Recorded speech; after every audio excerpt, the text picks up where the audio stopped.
Okay, so now that we have the emergency stop buttons installed and all of our floor sensors are installed, we can now test and make sure that our floor sensors are reflecting the proper floor, just in case the wires got crossed when you were putting them in your terminal. Again, this one should be recognized as the middle, this one should be recognized as the top, and this one should be recognized as the bottom. And these, of course, are your backup limits. So what we'll do now, we'll plug our hoist back in here. I had disconnected it earlier. And now I'm going to move it up.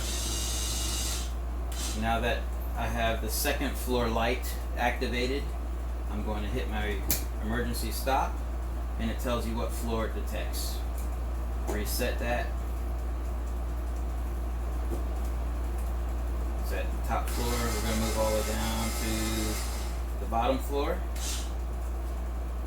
Reset. And it detects it at the bottom floor. And what I did, I just hit the emergency stop and then I reset it. But it will re-search for the elevator every time the emergency stop is pressed. Now we're going to just move the elevator down to the backup, and that should activate without pressing the emergency stop. It should automatically cause a stop condition, and it says floor 1 backup failed.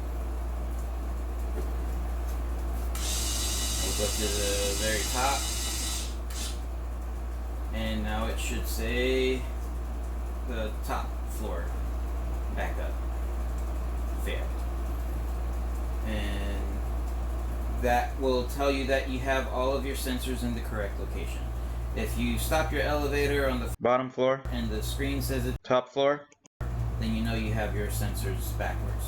But that's a way that you can check it without having the controller move your elevator with unexpected results.